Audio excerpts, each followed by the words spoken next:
கர்த்தரின் ஆசீர்வாதம். எல்லாரும் சொல்லுங்க, கர்த்தரின் ஆசீர்வாதம் ஐஸ்வர்யத்தை தரும். ஐஸ்வர்யத்தை தரும். நீதிமொழிகள் 10:22 நம்முடைய வாக்கு தத்தம் இந்த மாதம்.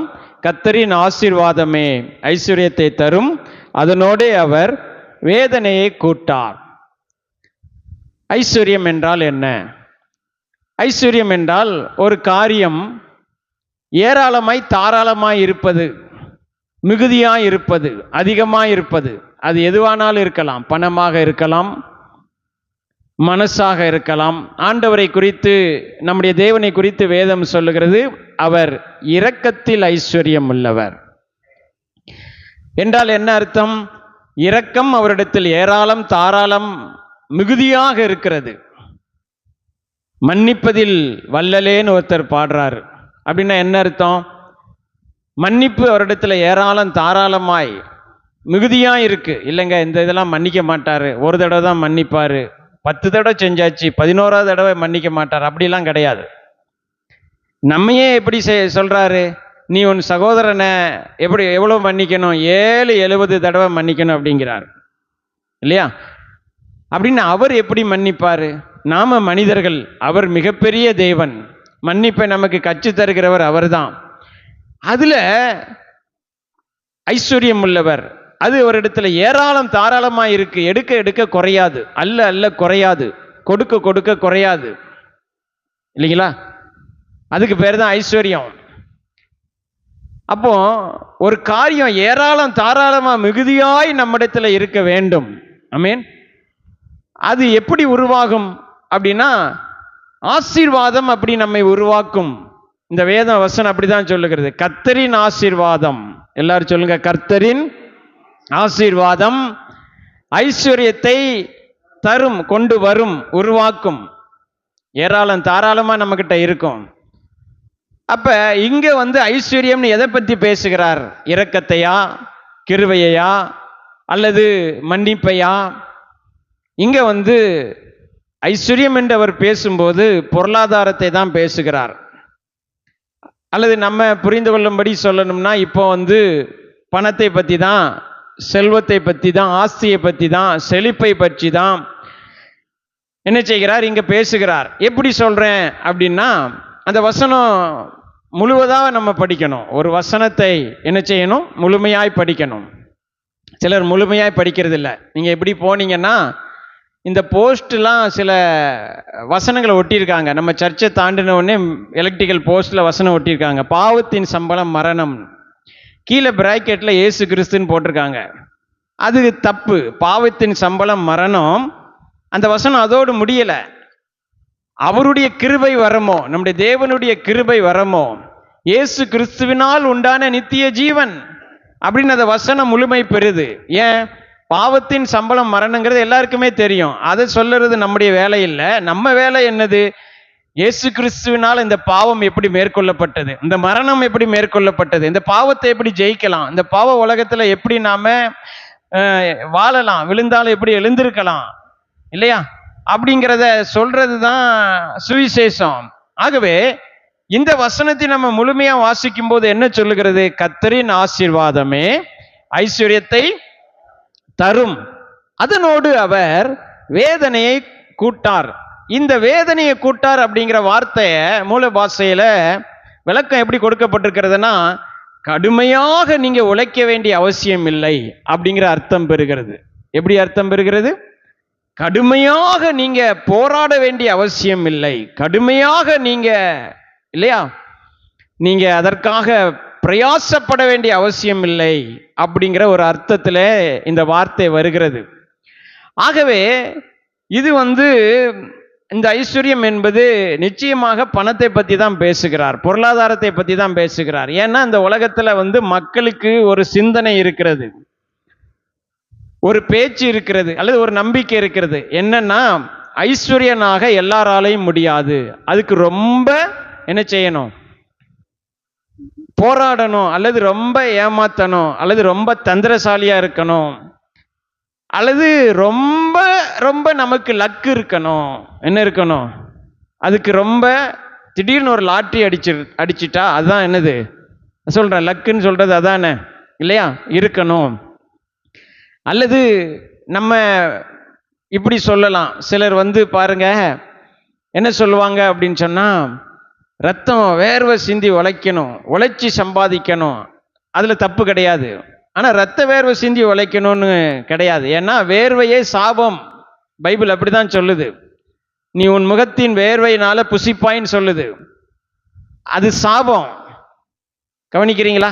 உழைக்கணும், ஆனால் அப்படி உழைச்சி இல்லைங்க, ஆண்டவர் ஆசீர்வதிக்கணும். ஆமேன்னு சொல்லுங்க. எல்லாரும் சொல்லுங்க, நான் செய்கிற வேலையை, நான் செய்கிற தொழிலை ஆண்டவர் ஆசீர்வதிக்கணும், அது பெருகணும், அது எனக்கு ஐஸ்வர்யத்தை கொண்டு வரணும். ஆமேன். அதுதான் வேதம் வைத்திருக்கிற வழி இல்லையா? உலகம் பல காரியங்களை சொல்லுது, சும்மாலாம் ஆயிட முடியாது, அதுக்கு ரொம்ப திறமை வேணும், அதுக்கு பயங்கரமாக நீங்கள் கடினமாக உழைக்கணும், இல்லைன்னா ஏதாவது ரொம்ப உங்களுக்கு வளைஞ்சி நெளிஞ்சி போகணும். இந்த உலகத்தில் நேர்மையாக இருந்தாலும் முடியாது. நேர்மையாக இருந்தாலும் என்னது முடியாது. இல்லை இல்லை, பைபிள் சொல்லுது, நான் விசுவாசிக்கிறேன், கர்த்தரின் ஆசீர்வாதம் இருந்தால் போதுமானது. ஆமீன் சொல்லுங்க. எல்லாரும் சொல்லுங்க, நான் விசுவாசிக்கிறேன், கர்த்தரின் ஆசீர்வாதம் இருந்தால் போதுமானது, அது ஐஸ்வர்யத்தை தரும். ஆமீன். நம்புறீங்களா இல்லையா? ஆசீர்வாதத்தில் ஐஸ்வர்யம் இருக்கிறது, ஆசீர்வாதத்தில் சுகம் இருக்கிறது, ஆசீர்வாதத்தில் சமாதானம் இருக்கிறது, ஆசீர்வாதத்தில் ஞானம் இருக்கிறது இல்லையா? ஆசீர்வாதம்னு எல்லாமே உண்டு. அதில் ஒன்று தான் என்னது? ஐஸ்வர்யம். அப்போ அந்த ஆசீர்வாதம் நமக்கு இருக்கிறது. எபேசியர் 1:3 சொல்லுகிறது, அவர் கிறிஸ்துவுக்குள். ஆமீன். இயேசு கிறிஸ்துவை விசுவாசிக்கிற நமக்கு வேதம் என்ன சொல்லுகிறது? அவர் கிறிஸ்துவுக்குள். எல்லாரும் சொல்லுங்க, அவர் கிறிஸ்துவுக்குள் உன்னதங்களில் ஆவிக்குரிய சகல ஆசீர்வாதங்களினாலும் ஆசீர்வாதத்தினாலும் நம்மை ஆசீர்வதித்திருக்கிறார். சொல்லுங்க, நான் ஆசீர்வதிக்கப்பட்டவன். சொல்லுங்க, நான் ஆசீர்வதிக்கப்பட்டவள். ஆமீன். அப்ப ஆசீர்வாதம் எனக்கு இருக்கிறது என்றால் எது இருக்கணும்? என் வாழ்க்கையில ஐஸ்வர்யம் இருக்க வேண்டும். ஆமீன். பெருக வேண்டும். ஆமீன். ஐஸ்வர்யம் பெருகணும், எல்லாம் பெருக வேண்டும். ஆதியாகமத்தின் புஸ்தகத்தில் நீங்க பார்த்தீங்கன்னா 26ஆம் அதிகாரம், அதுல 29ஆம் வசனம் எடுங்க. அந்த வசனம் சொல்லுகிறது, ஈசாக்கை அவனுடைய சத்துருக்கள் எல்லாம் பார்த்து ஒரு வார்த்தை சொல்றாங்க. ஆதியாகமம் 26ஆம் அதிகாரம், அதிலே 29ஆம் வசனம் என்ன சொல்லுகிறது? வாசிங்க. நாங்கள் உம்மை தொடாமல் நன்மையே உமக்கு செய்து உம்மை சமாதானத்தோடு அனுப்பிவிட்டது போல நீரும் எங்களுக்கு தீங்கு செய்யாதபடிக்கு உம்மோட உடன்படிக்கை பண்ணிக்கொள்ள வந்தோம். நீர் கர்த்தரால் ஆசீர்வதிக்கப்பட்டவராமே. ஆமீன். என்ன சொல்றாங்க? நீர். ஆமா. அது எப்படி அவங்களுக்கு தெரியுது அப்படின்னா, அவன் செய்யற காரியமெல்லாம் வாய்க்குது. அவன் செய்யற காரியம்லாம் ஆமா வாய்ப்பது மட்டும் இல்ல, அந்த காரியத்துல 100 மடங்கு பலன் வருது. 12ஆம் வசனம் வாசிங்க. ஈசாக்கு அந்த தேசத்தில் விதை விதைத்தான். எந்த தேசத்தில் அப்படின்னா, நீங்க கவனிங்க, 1ஆம் வசனம் சொல்லுகிறது, ஆபிரகாமின் நாட்களில் உண்டான பஞ்சத்தை அல்லாமல் பின்னும் ஒரு பஞ்சம் தேசத்திலே. இந்த பஞ்ச தேசத்துல, எந்த தேசத்துல?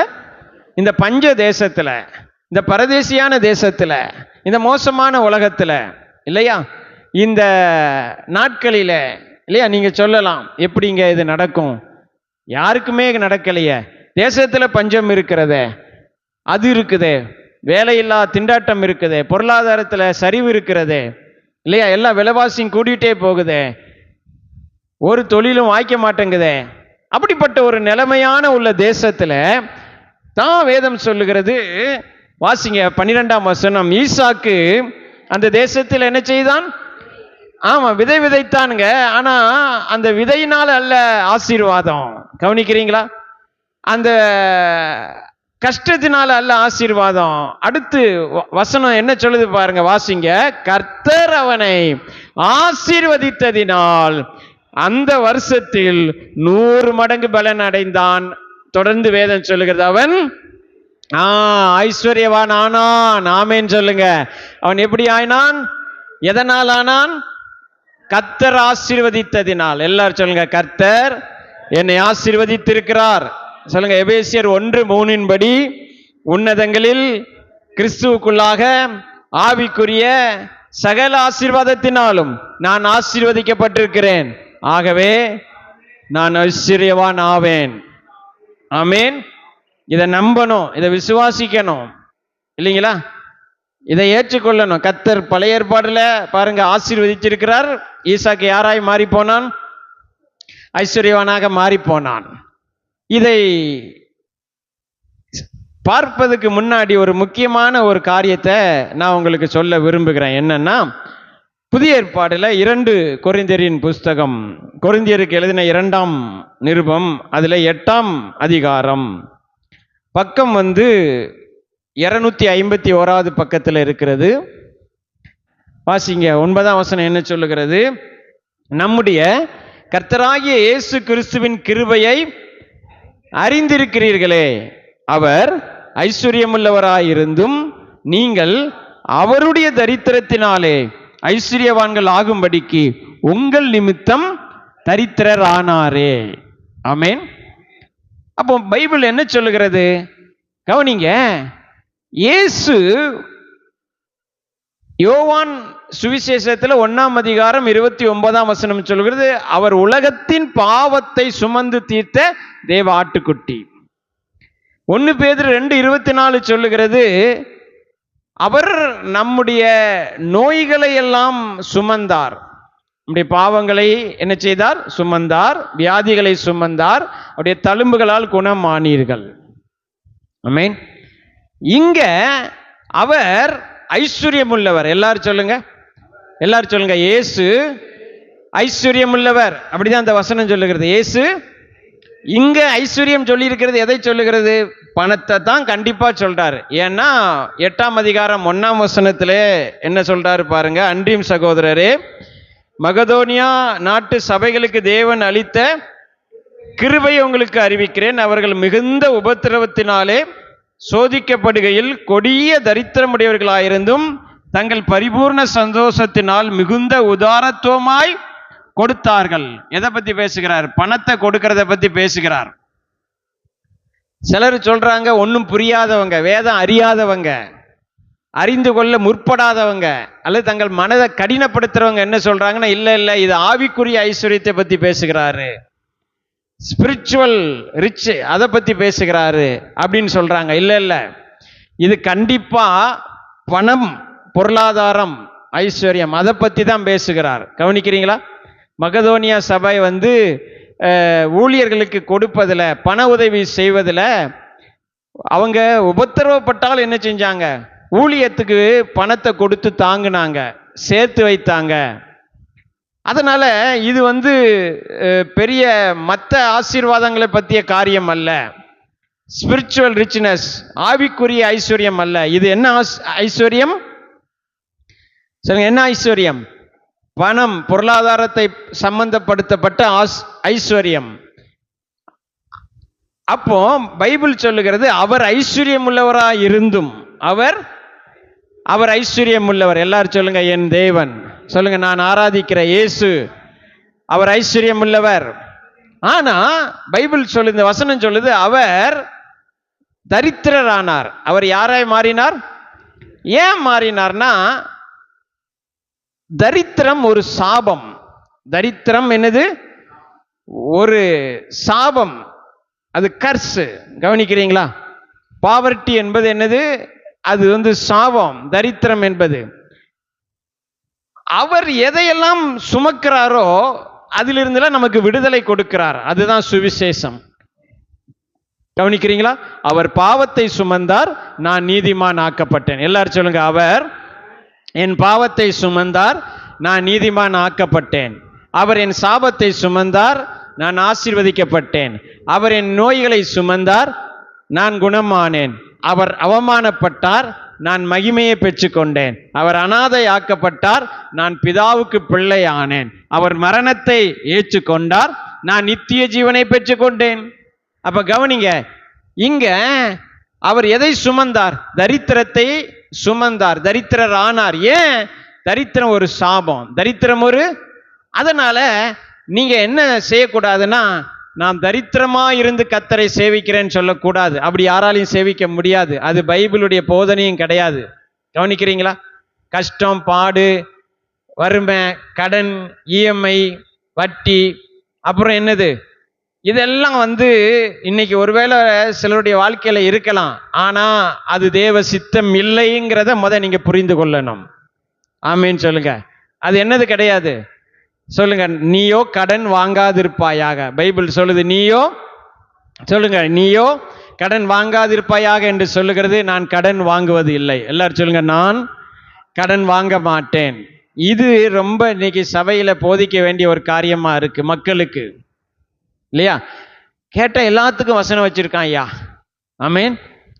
தமிழ்நாடே கடன்ல இருக்குங்க ஒருத்தன். ஏன்பா கடன் வாங்குதேன்னா, இந்தியாவே கடன்ல இருக்குங்க. அடுத்து ஒருத்தன் அமெரிக்காவே கடன்ல இருக்கு. எல்லாருமே கடன்ல தான் இருக்கான். ஆனா இயேசுநாதர் ஐஸ்வர்யம் உள்ளவர், அவருடைய பிள்ளைகள். ஆமீன். நாம் அவருடைய பிள்ளைகள். உலகத்தின் இந்த அரசாங்கம்லாம் நமக்கு இல்லை. என் ராஜா இயேசு. எல்லாரும் சொல்லுங்க, என் ராஜா இயேசு. எல்லாரும் சொல்லுங்க, என் ரட்சகர் இயேசு, என்னை ஆளுகை செய்கிறவர். அது இன்னைக்கு ரொம்ப முக்கியம். இன்னைக்கு சபைக்கு, மக்களுக்கு அது ரொம்ப முக்கியம். உலகத்துல ஒரு மனுஷன் உங்களுக்கு ரட்சகரா இருக்கக்கூடாது, முடியாது, அது நடக்காது. கவனிக்கிறீங்களா? இயேசுதான் என் ரட்சகர். எல்லாரும் சொல்லுங்க, இயேசுதான் என் ரட்சகர், இயேசுதான் என் ராஜா.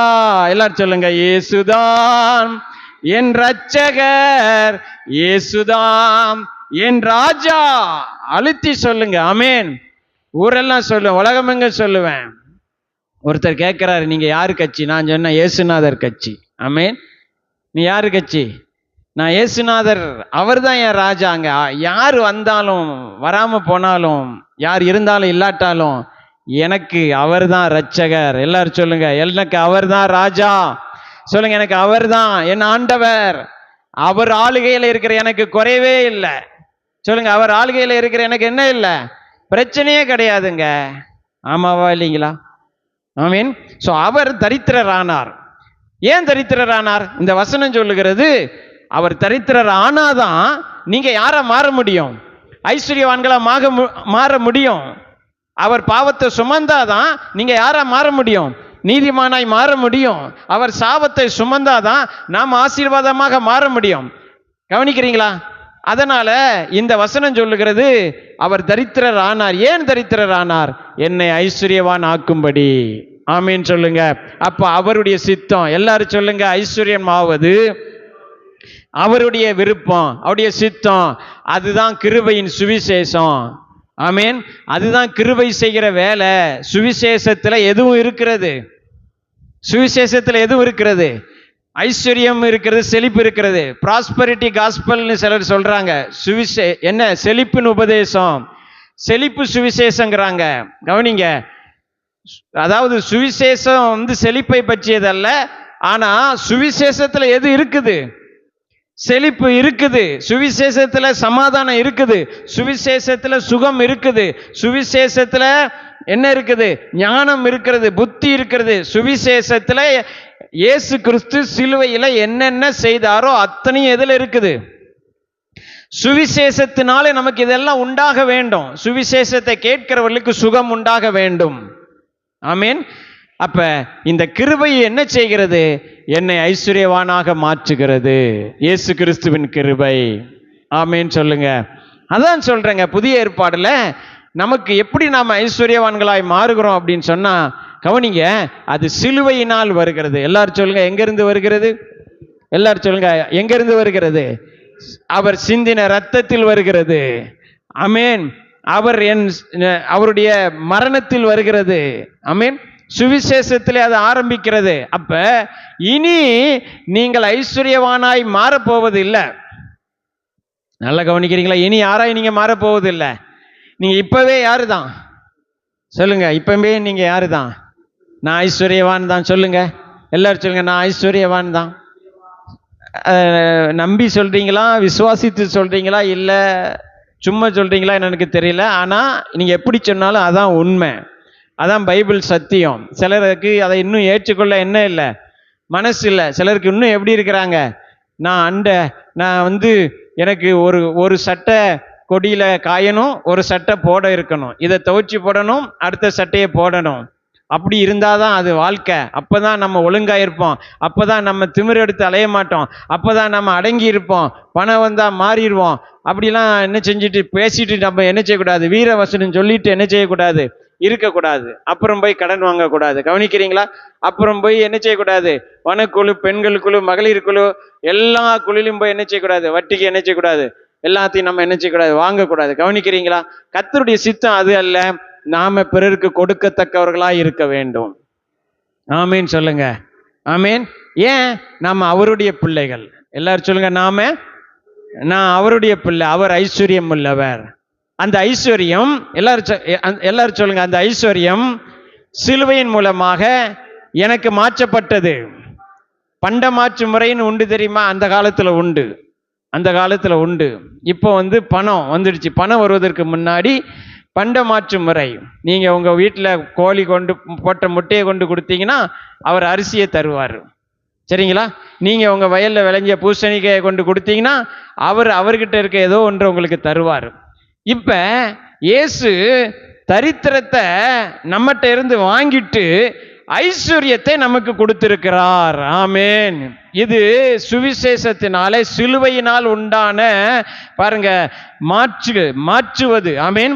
பாவத்தை வாங்கிக்கிட்டாரு, என்னை நீதிமானாய் மாற்றினார். எல்லாரும் சொல்லுங்க, இயேசு சுவிசேஷத்தினால, சிலுவையினால, அதை நான் விசுவாசிக்கிறதுனால, அது ரொம்ப முக்கியம். எதனால? அதை விசுவாசிக்கிறதுனால என் பாவத்தை வாங்கி கொண்டாரு, எனக்கு அவருடைய நீதியை தந்தாரு. என் சாபத்தை வாங்கி கொண்டார். எல்லாரும் சொல்லுங்க, என் சாபத்தை அவர் வாங்கி கொண்டாரு, அவருடைய ஆசீர்வாதத்தை எனக்கு தந்தாரு. என் மரணத்தை அவர் வாங்கி கொண்டாரு, அவருடைய நித்திய ஜீவன். நித்திய ஜீவன்னா முதல்ல என்ன தெரியுமா? நித்திய ஜீவன்னா எப்போதும் இருக்கிற ஜீவன் மட்டும் இல்லை, அது எல்லாருக்கும் உண்டு, பாவிக்கு உண்டு. ஆனா எங்க போய் கழிக்கிறான், எப்படி வாழ்றாங்கிறது தான் இது. கவனிக்கிறீங்களா? பாவிக்கு என்ன உண்டு? இயேசுவை ஏற்றுக்கொள்ளாதவருக்கு என்ன உண்டுங்க? நித்திய ஜீவன் உண்டு. ஆனா அது ஜீவன் கிடையாது, நித்திய மரணம், நித்திய கஷ்டம், நித்தியமா சாபம், நித்தியமாய் நரகம். ஆனா இந்த நித்திய ஜீவன் என்று சொல்வது எப்போதும் வாழ்வது மட்டுமல்ல, அந்த நித்திய ஜீவனுக்கு கொடுக்கப்பட்டிருக்கிற வார்த்தை சோயே என்று சொன்னால் தேவ ரகமான வாழ்வு. ஆமீன். தேவன் தருகிற, தேவனை போன்ற ஒரு வாழ்க்கை தான் நித்திய ஜீவன். ஆமீன் சொல்லுங்க. அவர் மரணத்தை ஏற்றுக்கொண்டார், நான் நித்திய ஜீவனை பெற்றுக்கொண்டேன். சொல்லுங்க. அவர் அவமானத்தை ஏற்றுக்கொண்டார், நான் மகிமையை பெற்றுக்கொண்டேன். அவர் புறக்கணிப்பை, ஆமீன், கைவிடப்படுதலை அவர் ஏற்றுக்கொண்டார், நான் தேவனோடு ஒப்புரவானேன், சமாதானமானேன். அதே போல அவர் என் தரித்திரத்தை ஏற்றுக்கொண்டார், நான் அவருடைய ஐஸ்வர்யத்தை பெற்றுக்கொண்டேன். ஆகவே நான் கர்த்தருடைய ஆசீர்வாதத்தினால் ஐஸ்வர்யவான் ஆனேன். ஆமீன் சொல்லுங்க. ஆமீன். முதல்ல நமக்கு இன்னைக்கு நம்ம பார்க்க போகிறது, இதை நீங்க அறிந்து கொள்ள வேண்டும். ஏன்னா சத்தியத்தை நீங்கள் அறிவீர்கள், அந்த சத்தியம் உங்களை விடுதலையாக்கும். ஆமீன். இதுதான் சத்தியம். இரண்டாவது, நாம அதை விசுவாசிக்க வேண்டும். நான் இதை விசுவாசிக்கிறேன். எல்லாரும் சொல்லுங்க, நான் அதை விசுவாசிக்கிறேன், சுவிசேஷத்தை விசுவாசிக்கிறேன், கிருபையினால் ஐஸ்வர்யவான் ஆனேன் என்பதை நான் விசுவாசிக்கிறேன். ஏன்? விசுவாசத்தினால் நீதிமான் பிழைப்பான். ஆமீன். எதனால் நீதிமான் பிழைப்பான்? விசுவாசத்தினால் நீதிமான் பிழைப்பான். ஆமீன். சோ இதுதான் முதல்ல. ஐஸ்வர்யவான் ஆவதற்கு நான் என்ன செய்யணும்? கர்த்தருடைய ஆசீர்வாதமே ஐஸ்வர்யத்தை தரும்னா, பிரதர் நான் ஐஸ்வர்யவானா இல்லையே அப்படின்னா, முதல்ல நீங்க சரியானதை விசுவாசிக்கிறீங்களா? சரியானதை விசுவாசிக்கிறீங்களா? சுகத்தையே நான் விசுவாசிக்கலைன்னா சுகத்தை எதிர்பார்க்காதீங்க. அற்புதத்தையே நான் விசுவாசிக்கிறது இல்லை, அதெல்லாம் கிடையாதுன்னா அற்புதத்தை எதிர்பார்க்காதீங்க. கவனிக்கிறீங்களா? மனுஷனுடைய வாழ்க்கை 80-70 வருஷம் தாங்க. இப்பெல்லாம் குறைஞ்சிட்டு 60 வயசுல சாவுறான், 50 வயசுல சாவுறாங்க அப்படின்னு வீர வசனம் பேசிட்டு இருக்காதீங்க. பைபிள் என்ன சொல்லுகிறது? நீடித்த ஆயுளால் உன்னை திருப்தி ஆக்குவேன். ஆமீன் சொல்லுங்க. அதை நான் விசுவாசிக்கிறேன். அப்ப விசுவாசம் தான் பாருங்க முதல்ல ஆரம்பம். எல்லாமே என்னதான்? நீங்கள் கிருபையினாலே விசுவாசத்தை கொண்டு என்ன செய்யப்பட்டீர்கள்? ரட்சிக்கப்பட்டீர்கள். நம்முடைய ரட்சிப்பே எதில் தான் ஆரம்பமாகுது? அவர் கிருபையை தர்றாரு, அவர் கிருபையா சிலுவையில மரித்தாரு. ஆனா என் பகுதி என்னது? நான் செய்ய வேண்டிய என்னுடைய பகுதி என்னது? நான் அதை விசுவாசித்து ஏற்றுக்கொள்வது, அது உண்மை என நம்பி அறிக்கை செய்வது. ஆமென்.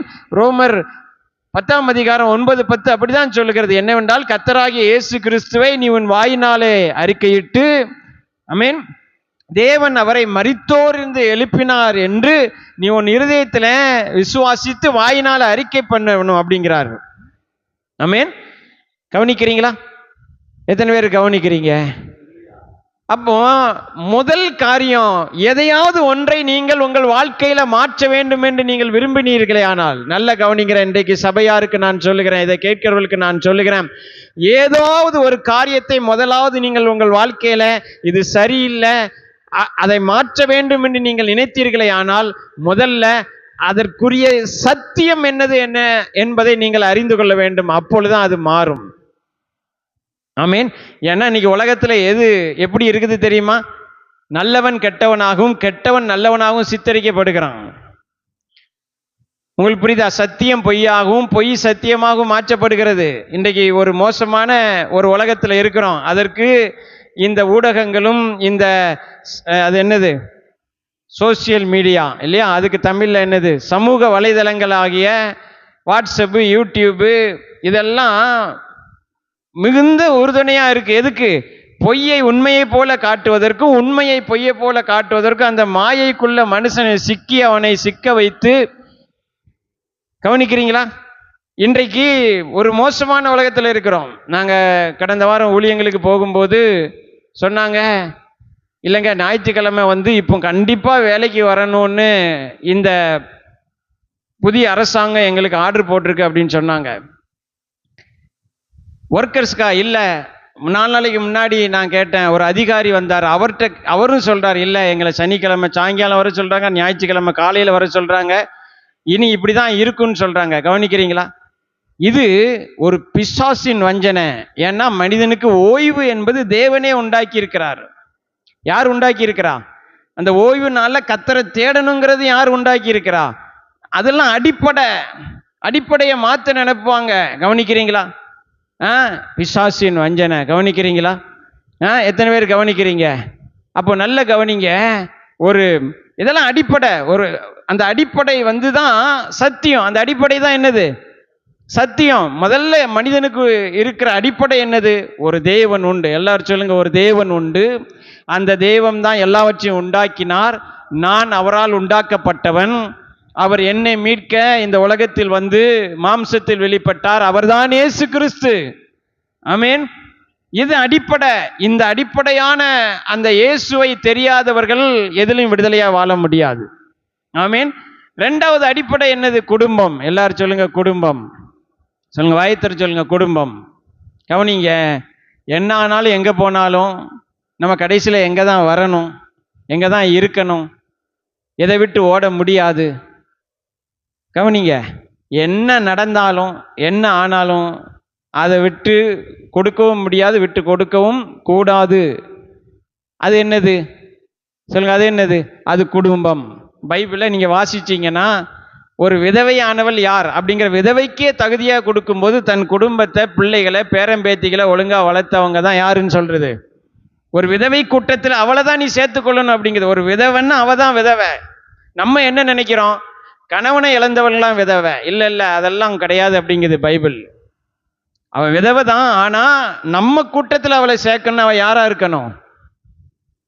அந்த வசனத்தை சொல்லும் போதுதான் சுகபோகமாய் வாழ்கிறவள் உயிரோடு செத்தவள். ஏன்னா கணவர் இல்லை, நான் அப்படியே போவேன், பிள்ளைகளாது அப்படின்னு நான் பாட்டில் அலைவேன். இல்லை, அது கிடையாது.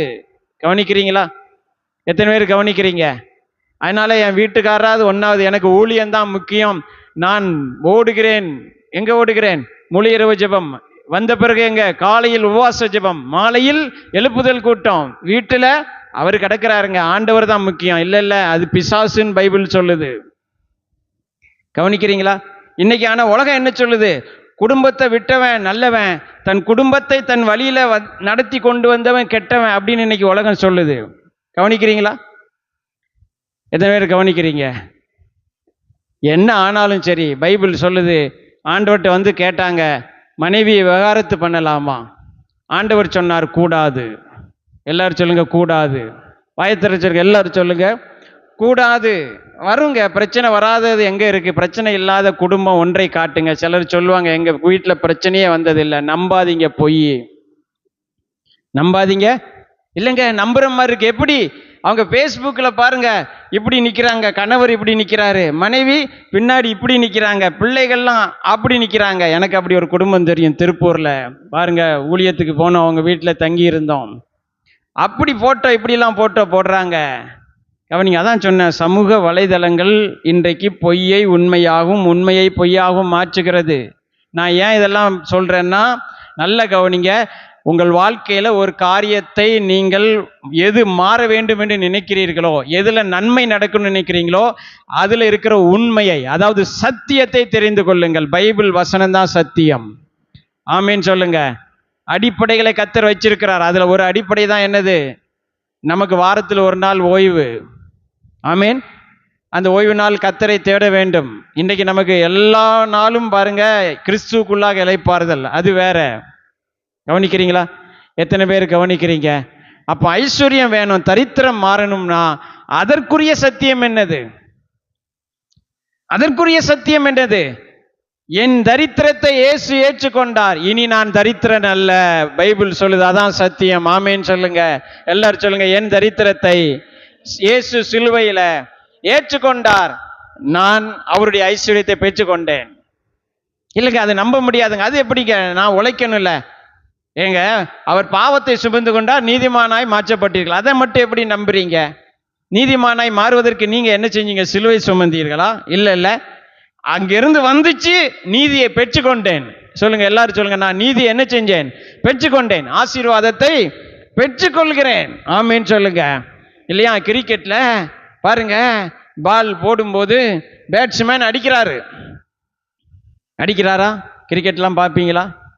இல்லைங்க, அதானங்க வேலை, வேற என்ன வேலை? இல்லையா? அடிக்கிறாரு. அடித்த உடனே அங்கேருந்து அந்த பால் எங்கே உழுதோ அதுக்கு நேராக ஓடி போய் பிடிக்கணும். அவ்வளோதான் வேலை.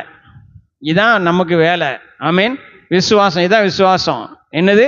அவர் ஒன்றை செய்கிறார், அதற்கு நேர போய் ஆயத்தமாய் நின்று அதை வரவேற்கிறேன், அதை ஒத்துக்கொள்கிறேன், அது என்னுடையது. ஆமீன் சொல்லுங்க.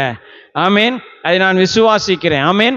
அப்போ சத்தியம், ஐஸ்வர்யத்தை குறித்த சத்தியத்தை அறிந்து கொள்ளுங்கள், உங்கள் தரித்திரம் தன்னால் மாறும். ஆமீன் சொல்லுங்க. ஆமீன். ஐஸ்வர்யத்தை குறித்த சத்தியம் என்னது?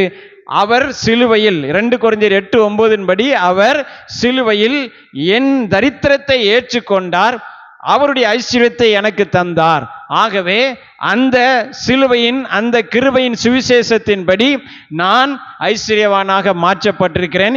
இப்பொழுதும் நான் யாராக இருக்கிறேன்?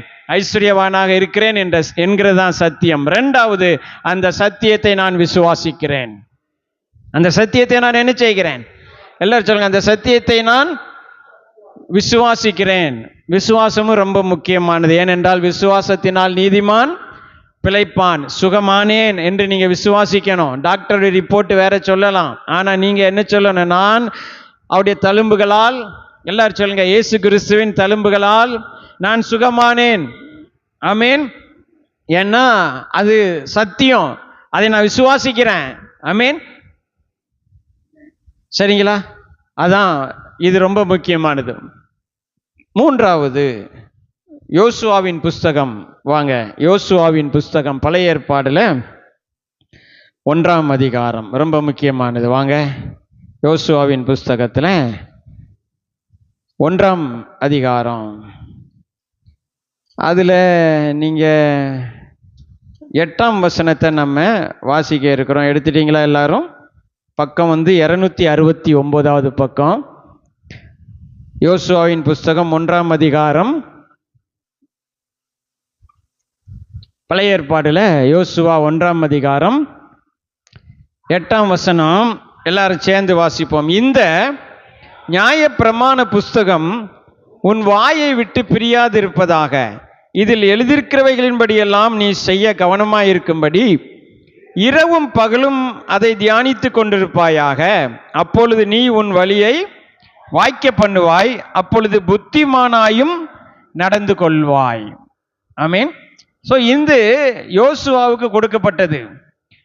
யோசுவா புஸ்தகத்துக்கு முன்னாடி ஒரு 5 புஸ்தகம் இருக்கு இல்லையா? பஞ்சாகமம் என்று சொல்லப்படுகிற அந்த 5 புஸ்தகங்கள் தான் அவன் கையில் இருந்துச்சு. அதான் அவனுக்கு என்னது? வேதம்.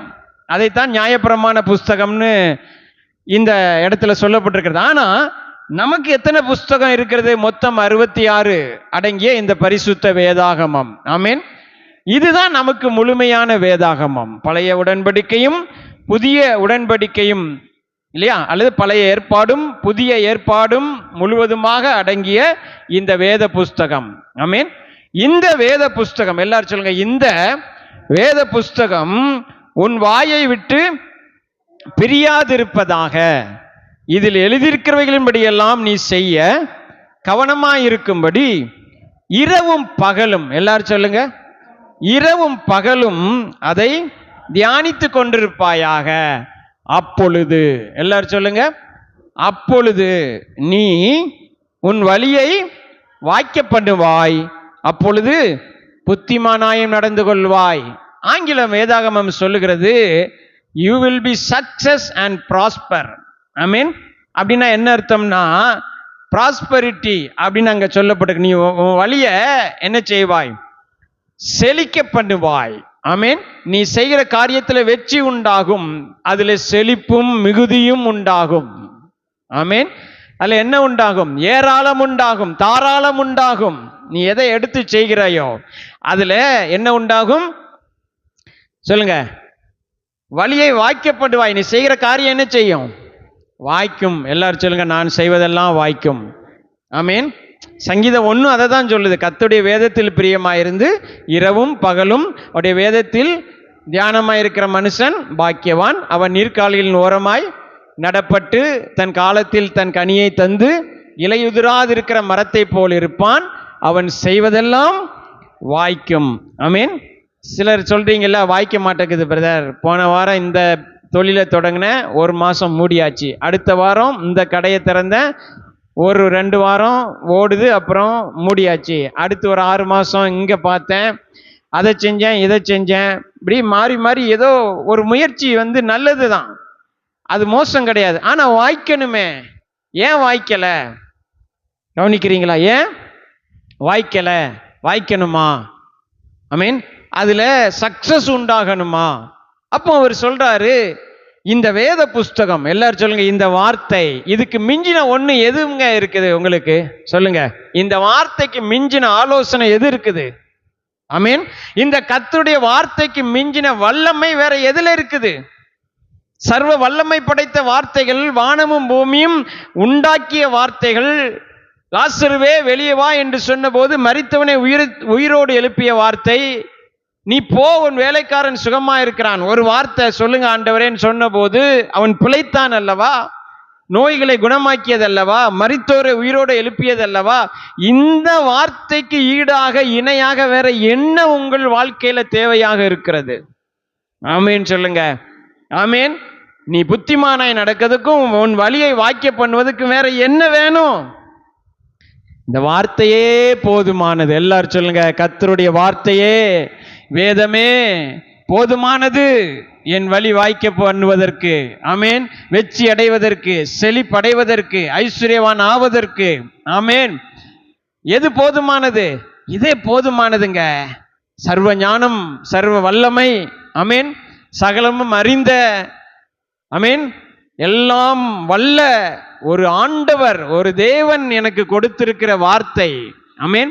அதுக்கு ஈடாக வேற எது இருக்கிறது? எதுவுமே கிடையாது. அதை உன் கையிலையும் கொடுத்திருக்கிறார். ஆமேன். நம்முடைய கையில் அழகாக தந்திருக்கிறார். அத அவர் சொல்றாரு, இரவும் பகலும் நீ அதுல கவனமாயிரு, அதை தியானம் பண்ணு, அதை வாசி, வாயை விட்டு அது பிரியாது இருப்பதாக. ஆமேன். எவ்வளவு எளிமையான வழி பாருங்க, எவ்வளவு எளிமையான வழி. இன்னைக்கு பாருங்க, உலகத்துல என்ன சொல்றாங்க? உலகத்துல என்னங்க சொல்றாங்க? உன்னை பெறணும்னா உன்னை இழக்கணும், ஒன்றை பெறணும்னா ஒன்று என்ன செய்யணும்? இழக்கணும். அப்படிதானே? ஞாயிற்றுக்கிழமை பணம் வேணும்னா சபையை விடணும் இல்லையா? ஞாயிற்றுக்கிழமை பணம் வேணும்னா என்ன செய்யணும் சொல்லுங்க? பணத்தை ரெட்டிப்பு ஆக்கிறதுக்கு ஒரு வழி இருக்கு. என்ன வழி? ஞாயிற்றுக்கிழமை போனால் டபுள் சம்பளம், கூடுதல் சம்பளம் இல்லையா? எல்லாம் இருக்கு. ஆனால் பைபிள் சொல்லுது, மனிதன் உலகம் முழுவதையும் ஆதாயப்படுத்தினாலும் தன் ஜீவனை கெடுத்து இழந்து போக வாய்ப்பு இருக்குது. நஷ்டமடையதுக்கு வாய்ப்பு இருக்குது. ஒன்று ஆதாயம் வரும். எது ஆதாயம் வரும்?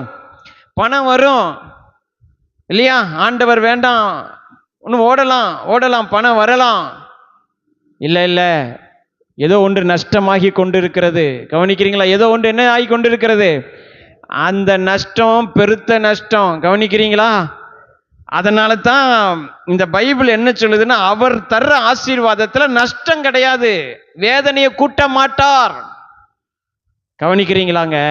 உலகம் என்ன சொல்லுது? நீ ஐஸ்வர்யவான் ஆகணும்னா கடுமையாக உழைக்கணும், இரத்த வேர்வை சிந்தணும், வளைஞ்சு நெளிஞ்சு கொடுக்கணும். இன்னைக்கு இவன் உனக்கு வாழ்க சொல்லணும், நாளைக்கு இவனை வாழ்கன்னு சொல்லணும். கவனிக்கிறீங்களா? புரியுதா? இன்னைக்கு இவரை போற்றி புகழணும், இன்னைக்கு இவர் தான் என் இதய தெய்வம்கணும், நாளைக்கு அவர் என் இதய தெய்வமாக மாறுவார். கவனிக்கிறீங்களா? ஏன் கவனிக்கிறீங்களா? அப்படிலாம் இருந்தால் தாங்க என்ன கிடைக்கும்? ஏதாவது ஒன்று கிடைக்கும். பதவியோ பணமோ ஏதோ ஒன்று என்ன செய்யும்? கிடைக்கும். இல்லைன்னா எப்படிங்க முடியும்? 4 பொய் சொல்லணும்? இல்லைங்க. எல்லாரும் சொல்லுங்க, தேவையில்லை, கர்த்தருடைய ஆசீர்வாதம் போதுமானது. எல்லாரும் சொல்லுங்க, கர்த்தருடைய ஆசீர்வாதமே. எல்லாரும் சொல்லுங்க, கர்த்தருடைய ஆசீர்வாதமே ஐஸ்வர்யத்தை தரும், அதனோடு அவர் வேதனையை கூட்டார். இதெல்லாம் தேவையே இல்லை. அவனை போற்றி இவனை புகழ்ந்து பொய் சொல்லி நெளிஞ்சி ஒளிஞ்சி பயங்கரமா இது பண்ணி இல்லவே இல்லைங்க. நான் என் வேலையை பார்த்துட்டே இருப்பேன், வழியை வாய்க்க பண்ணுவார், கதவுகளை திறப்பார். ஆமேன் சொல்லுங்க. விதைப்பேன், 100 மடங்கு பலனை கர்த்தர் தருவார். ஆமேன். அதை நான் விசுவாசிக்கிறேன். சொல்லுங்க பிரதர், சொல்லுங்க, அதை நான் விசுவாசிக்கிறேன். ஆமேன். அதற்குத்தான் நான் என்ன செய்யணுங்கிறத எப்படி அறிந்து கொள்ளுவேன்? இந்த வார்த்தையை, கர்த்தருடைய வேதத்தை நான் என்ன செய்யணும்? பிரியமா இருக்கணும், அதை தியானிக்கணும், அதை வாசிக்கணும். இந்த வார்த்தை உன் வாயை விட்டு என்ன செய்யாது இருப்பதாக சொல்லுங்க, பிரியாது இருப்பதாக. ஆமேன். இரவும் பகலும் இதுக்கு ஈடா ஒண்ணுமே கிடையாதுங்க. எந்த புஸ்தகமும் கிடையாது, எந்த மனுஷனும் கிடையாது, எந்த பெரிய யாரு அறிவாளிகளும் இதற்கு ஈடா ஒன்றும் கிடையாது. எதுவுமே கிடையாதுங்க. ஆமேன். அடிமையை ராஜாவாக்கும், ஆடு மேய்த்தவனை அரசனாக்கும், சிறைச்சாலைக்காக பிடித்து கொண்டு போகப்பட்டவனை தேசத்தில் உயர்ந்த பதவிக்கு கொண்டு வரும். ஆமேன். துரத்தி விடப்பட்டவள், ஆமேன், வேசியை என்ன செய்யும்? அவளை விசுவாசி ஆக்கி, ஆமேன், உயர்ந்த ஸ்தானத்துக்கு கொண்டு வரும். அந்நிய தேசத்தால் புறக்கணிக்கப்பட்டவள் என்று சொல்லப்பட்ட ஒரு மனுஷி ரூத்து, அவளை என்ன செய்தது? அந்த ஊர்லேயே மிகப்பெரிய மனுஷியாய் மாற்றியது. இதெல்லாம் எப்படி செய்தது? இங்க அந்த வசனம் என்ன சொல்லுகிறது? அப்பொழுது நீ புத்திமானாய் நடந்து கொள்வாய். எதுங்க புத்தி? ஆமேன். ரூத் என்ன செய்துட்டாள்? அப்படி புத்திமானா என்ன நடந்து கொண்டாள்? வாசிப்போம். ரூத்தின் புஸ்தகத்துக்கு வாங்க. பாருங்க, இந்த தேவனை பற்றி கொண்டா என்ன நடக்கு? எப்படிலாம் கதவு திறக்குது பாருங்க, வாசல்கள் எப்படி திறக்குது. திடீர்னு ஒரு நாள் பார்வோன் சொல்றான், இந்த மனுஷனை போல நான் ஒருத்தனையும் பார்த்ததில்லை, இந்த யோசேப்பு, அவனை கொண்டு வாங்க, அவனை என்ன செய்வோம்? அதிபதியாக மாற்றும் அப்படின்னு சொல்றாரு. ஆமீன். கவனிக்கிறீங்களா? எப்படி ஆடு மேய்ச்சவன் எப்படி அரசனாய் மாறி போனா? எப்படி இதெல்லாம் நடக்குது அப்படின்னா, அதுதான் ஆண்டவர் கதவுகளை திறக்கிறார். அவர் என்ன செய்கிறார்? வழிகளை உண்டு பண்ணுகிறார். கவனிங்க, ரூத்தின் புஸ்தகத்துல 2ஆம் அதிகாரத்துல பாருங்க, 11ஆம் வசனம் என்ன சொல்லுகிறது? வாசிங்க, பக்கம் 336. அதற்கு போவாஸ் பிரதியுத்தரமாக, உன் புருஷன் மரணமடைந்த பின்பு நீ உன் மாமியாருக்காக செய்ததும், நீ உன் தகப்பனையும் உன் தாயையும் உன் ஜென்ம தேசத்தை விட்டு முன்னே நீ அறியாத ஜனங்களிடத்தில் வந்ததும் எல்லாம் எனக்கு விவரமாய் தெரிவிக்கப்பட்டது. ஆமேன். போவாஸ் சொல்றாரு, ரூத்து மகளே, நீ செஞ்சதெல்லாம் என் காதுக்கு வருது அப்படிங்கிறாரு, நான் கேட்டாச்சு அப்படிங்கிறாரு. ஆமேன். என்ன சொல்றாரு? உன் மாமியாருக்கு நீ என்னென்ன செஞ்சியோ அதெல்லாம் என் காதுக்கு வந்துட்டு அப்படிங்கிறார். பயப்படாதீங்க, ஏசப்பா காதுக்கு போச்சு. எல்லாம் யாரு காதுக்கு போயிட்டு? உங்க மாமியாருக்கு என்னென்ன செஞ்சீங்களோ அது யாருக்கு அறிவிக்கப்பட்டிருக்குது? சிலர் பயப்படுறாங்க. கவனிக்கிறீங்களா? பயப்படாதீங்க, இது வேற. ஆமீன். அதெல்லாம் அவர் மறந்து மன்னிச்சு உங்களை விட்டுட்டார். மாமியாருக்கு ஒரு வேலை எது செஞ்சிருந்தாலும் அதெல்லாம் என்ன செஞ்சிட்டாரு? மறந்துட்டார். ஆமீன் சொல்லுங்க. இங்க இவர் என்ன சொல்றாருன்னா, மகளே, நீ என்ன செஞ்ச? வேற ஒரு தேசத்துல இருந்த, அங்க வேற ஒரு சாமியை கும்பிட்டுட்டு இருந்த. ஆனா நீ ரூத்துக்கு மருமகள் ஆன பிறகு யெகோவா தேவனை ஏற்றுக்கொண்ட. ரூத்து பெத்லகேமுக்கு வரும்போது நான் அங்க வருவேன், அவ கூடவே வந்துட்டு மாமியார கடைசி வரைக்கும் நீ என்ன செய்யல? கைவிடல, பாதுகாத்து அவ கூடவே இருந்த. இதெல்லாம் எனக்கு விவரமாய் தெரிவிக்கப்பட்டது. உன் செய்கைக்கு தக்க பலனை ஆண்டவர் உனக்கு தருவாராக அப்படிங்கிறாரு. அந்த செய்கையைத்தான் புத்திமானாய் நடந்து கொள்வதுங்கிறேன் நான். கவனிக்கிறீங்களா? எத்தனை பேர் கவனிக்கிறீங்க? இப்படி நடந்து கொண்ட போது அவளுக்கு ஒரு வழி திறந்ததா? ஒரு வாசல் உண்டானதா? நீ உன் வழியை வாய்க்க பண்ணுவாய், நீ புத்திமானாயும் நடந்து கொள்வாய். ஆமீன். அந்த அந்த ஒரு வார்த்தை, நீங்க பேசுகிற ஒரு வார்த்தையோ, நீங்க செய்கிற ஒரு செய்கையோ உங்க வேலையில் உங்களுக்கு ஒரு கதவை திறந்து உங்களுக்கு ப்ரொமோஷனை கொண்டு வரலாம். கவனிக்கிறீங்களா? அதுக்குத்தான் இந்த வேதத்தை இரவும் பகலும் தியானிங்க, அவருடைய வார்த்தையை வாயில பேசி அறிக்கை பண்ணுங்கன்னு சொல்லப்பட்டிருக்கிறது. ஆமீன் இல்லைங்களா? மாத்திரமல்ல, கவனிங்க, அடுத்த 12ஆம் வசனத்தில் தான் அவர் என்ன சொல்றாரு? உன் செய்கைக்கு தக்க பலனை கர்த்தர் உனக்கு கட்டளையிடுவாராக. ஆமீன். அடுத்து என்ன செய்கிறா? 3ஆம் அதிகாரம் வாங்க, 10ஆம் வசனத்துக்கு வாங்க. 3ஆம் அதிகாரம் 10ஆம் வசனம் என்ன சொல்லுது? அதற்கு அவன், மகளே, நீ கர்த்தரால் ஆசீர்வதிக்கப்படுவாயாக. நீ தரித்திரரும் ஐஸ்வர்யவான்களுமான வாலிபர்களின் பிறகே போகாததினால உன் முந்தின நற்குணத்தை பார்க்கிலும் உன் பிந்தின நற்குணம் உத்தமமாயிருக்கிறது. அவர் சொல்றார். அப்புறம், இப்போதும் மகளே, நீ பயப்படாதே, உனக்கு வேண்டியபடியெல்லாம் செய்வேன் சொல்லிட்டு என்ன சொல்றாரு பாருங்க? நீ குணசாலி என்பதை என் ஜனமாகிய ஊரெல்லாம் அறிவார்கள். நீ நல்ல குணசாலி, புத்தியுள்ள பொம்பளை அப்படிங்கிறத நான் மட்டும் இல்லை, யாரெல்லாம் அறிவா அப்படிங்கிறார். என்ன சொல்றாரு இங்க அப்படின்னா, அவர் ஒரு காரியம் சொல்றாரு.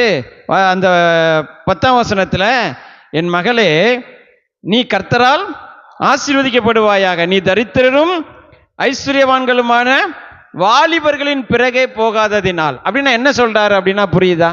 மாமியார் அவளுக்கு ஒரு மாப்பிள்ளை பார்க்கறா. இந்த மாப்பிள்ளைய நீ கல்யாணம் பண்ணிக்கோ, உனக்கு ஏற்ற மாப்பிள்ளை அப்படிங்கிறா. அதுதான் போவாஸ். அதுதான் யாரு? ஆனா போவாஸுக்கு கொஞ்சம் வயசு கூட. போவாஸுக்கு வயசு கூட. ஆனா கவனிங்க, அதை ஏற்றுக்கொள்கிறாள். யாரு? ரூத்து ஏற்றுக்கொள்கிறா. அப்பதான் சொல்றா, நீ தரித்திரரும் ஐஸ்வர்யவான்மாகிய வாலிபர்களுக்கு பிறகு நீ போகல. நல்லா தெரிஞ்சவங்க, வாலிபர்கள் எல்லாம் புத்திமானா நீங்க நடக்கிறது என்னன்னா போகக்கூடாது. ஆமீன் சொல்லுங்க, ஆமீன் சொல்லுங்க. கவனிக்கிறீங்களா? அது தேவ சித்தமே கிடையாது. மாமியார் என்ன சொல்றாங்க, அப்பா அம்மா என்ன சொல்றாங்களோ அந்த கல்யாணம் தான், அந்த திருமணம் தான், அதை செய்வது தான் புத்தி. கவனிக்கிறீங்களா? எத்தனை பேர் கவனிக்கிறீங்க? அப்படி இல்லைன்னா கவனிங்க, அது புத்தியாய் நடக்குது அல்ல, அது தேவ சித்தமும் அல்ல. கவனிக்கிறீங்களா? எத்தனை பேர் கவனிக்கிறீங்க? ஆமீன். அவர் சொல்றாரு, மகளே, நீ புத்தியாய் நடந்து கொண்டாய், நீ குணசாலியான ஸ்திரீ. ஆமீன். நீ யாரு? குணசாலியான ஸ்திரீ அப்படின்னு சொல்லி அவளை என்ன செய்கிறாரு? பாராட்டுகிறார். இதையெல்லாம் நான் உங்களுக்கு ஏன் சொல்லி கொண்டிருக்கிறேன் என்றால், கவனிங்க, இப்படி அவள் புத்திமானாய் நடந்து கொண்டதினால் அவளுக்கு மிகப்பெரிய கதவு திறந்தது. ஆமீன். மிகப்பெரிய கதவு திறந்தது. எந்த ஊர்ல அவ சிந்தினதை பொறுக்கி வாழ்ந்து கொண்டிருந்தாலோ அதே ஊர்ல இருப்பதிலே மிகவும் ஐஸ்வர்யவான் என்ற ஒரு நிலைமைக்கு அவள் மாறி போனாள். கவனிக்கிறீங்களா? இத்தனைக்கும் காரணம் என்னன்னா, அவள் புத்திமானாய் குணசாலியாய் நடந்து கொண்டதுதான். கவனிக்கிறீங்களா? அப்போ அதுக்கு வேதம் என்ன சொல்லுகிறது அப்படின்னா, நீ புத்திமானாய் நடந்து கொள்வாய், உன் வழியையும் வாய்க்க பண்ணுவாய். அப்படி செய்யணும்னா இந்த புஸ்தகம், எல்லாரும் சொல்லுங்க, இந்த பைபிளை உயர்த்தி எல்லாரும் சொல்லுங்க, இந்த புஸ்தகம், எல்லாரும் சொல்லுங்க, இந்த புஸ்தகம் என் வாயை விட்டு பிரியாமல் இருக்க, இதை இரவும் பகலும் தியானிக்க ஆண்டவரே எனக்கு உதவி செய்யுங்க, என் வழியை வாய்க்க பண்ணுங்க, என்னை புத்திமானாய் மாற்றுகிற இந்த வார்த்தையை இரவும் பகலும் நான் தியானிக்க உதவி செய்யுங்கப்பா. ஆமேன். நிச்சயமா வாய்க்க பண்ணுவார். வேற வேற வேற குறுக்கு வழியெல்லாம் கிடையாது, வேற என்ன வழியெல்லாம் கிடையாது, வேற ஷார்ட்கட் கிடையாது. கர்த்தருடைய வேதத்துல பிரியமா இருக்கிறேங்க, நான் அதை தியானிக்கிறேன், அதை விசுவாசிக்கிறேன், அதற்கு கீழ்ப்படுகிறேன், நான் தரித்திரனா இருக்கிறேன்னு சொல்றதுக்கு என்ன கிடையாது, வாய்ப்பே கிடையாது, முடியவே முடியாது. நான் கர்த்தருடைய வேதத்துல பிரியமா இருக்கேன், இரவு பகலும் தியானமா இருக்கிறேன், கீழ்ப்படுகிறேன், கர்த்தருடைய வேதத்தை விசுவாசிக்கிறேன், அறிக்கை பண்ணுகிறேன், இன்னும் வட்டி வாங்குறேன், இன்னும் கஷ்டப்படுகிறேன்னு நம்ம சொல்லக்கூடாது. அதற்கு வாய்ப்பே கிடையாது. ஒருவேளை இன்றைக்கு அப்படி இருக்கலாம், ஆனால் அது மாற்றப்பட வேண்டும், மாற்றப்பட வேண்டிய காரியம் அது. ஆமேன் சொல்லுங்க. ஆமேன். அப்ப இதுல நான் கவனமா இருப்பேன். இனிமே நான் இந்த வார்த்தையின் மேல தியானமா இருப்பேன், இந்த வார்த்தையை பேசுவேன், இந்த வார்த்தையை வாசிப்பேன். சொல்லுங்க. இல்லைங்க, கொஞ்சம் சீரியல் ஒரு அரை மணி நேரம் பார்க்க கூடாதா? ஆமேன். இரவும் பகலும் தியானமா இருக்கிறேங்க, ஆனா இடையில் ஒரு அரை மணி நேரம் மட்டும் கையல் பார்த்துக்கிறேனே, சிறகடிக்க ஆசை, லேசா பார்த்துக்கிறேனே, இல்லை இல்லை லேசா குணசேகரன் என்ன செஞ்சான்னு தெரில, அதை என்ன செய்யணும், பார்க்கணும். அப்படி தான் ஆரம்பிக்கும். அரை மணி நேரங்கிறது அடுத்து 1 மணி நேரம் ஆகும், 1 மணி நேரம் 2 மணி நேரம் ஆகும், 2 மணி நேரம் நாள் முழுவதும் போகும், 4 மாதம் ஆகும், மாதம் வருஷம் ஆகும், வருஷம். அப்புறம் இதை பார்க்காம என்னால் என்ன செய்ய முடியல, இருக்க முடியல. பைபிளை கொஞ்சம் ஒதுக்கி வைப்போம், ஆண்டவர் தான் எப்போதும் என் கூட இருக்கிறாரு. ஆமேன்.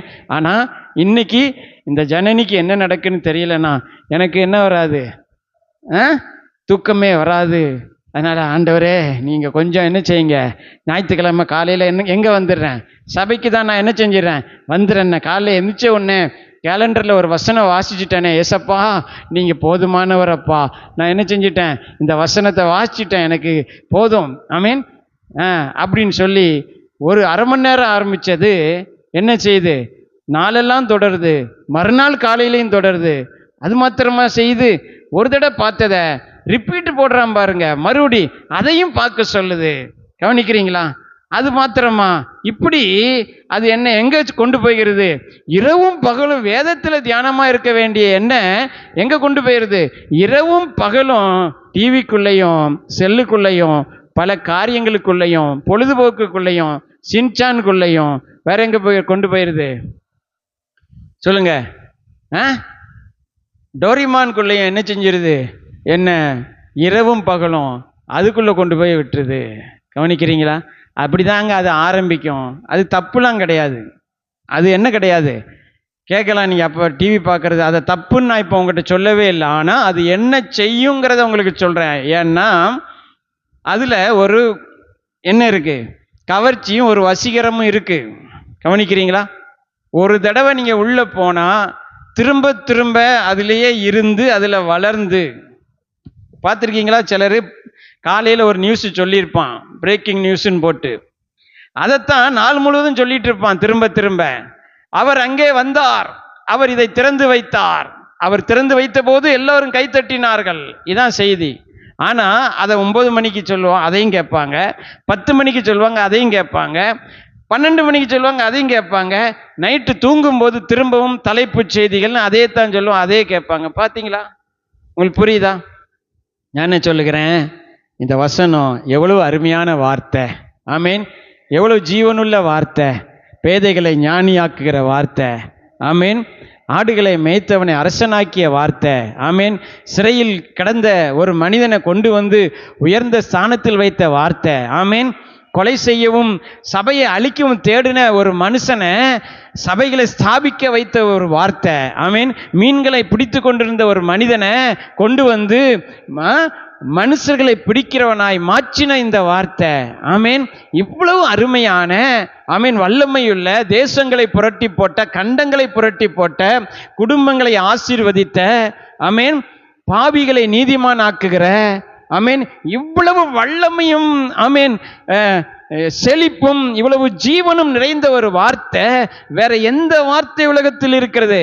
இந்த வார்த்தையை நான் கவனிக்காதபடிக்கு என்னை திசை திருப்புகிற எந்த காரியத்துக்கும் நான் இடம் கொடுக்கவே மாட்டேன். ஆமீன் சொல்லுங்க.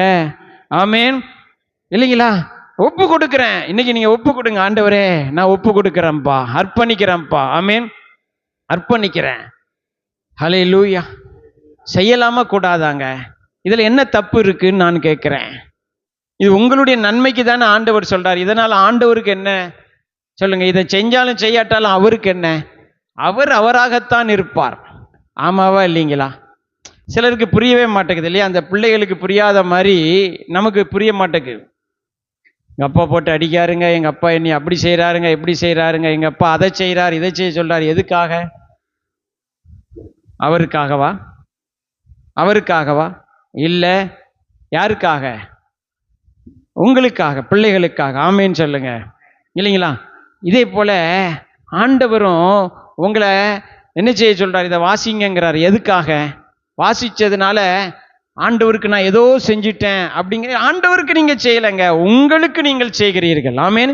நான் இன்னைக்கு சர்ச்சுக்கு வந்துட்டேன், ஆண்டவருக்கு செய்ய வேண்டிய கடமையை செஞ்சுட்டேன். நான் இன்னைக்கு காலையில் எந்திரிச்ச உடனே ஜெபம் பண்ணிட்டேன், ஆண்டவருக்காக இதை செய்து விட்டேன். இல்லைங்க, நீங்க என்றைக்கு அப்படி செய்யவே கூடாது. அது அல்ல.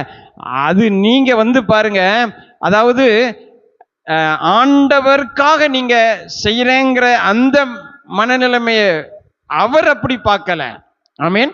அவர் எப்படி பார்க்கிறாரு? அவர் என்ன சொல்றாரு அப்படின்னா, இதை செய்வதனால நீ புத்திமானாய் நடப்பாய், நீ உன் வழியை வாய்க்க பண்ணுவாய். ஆமீன். ஹல்லேலூயா.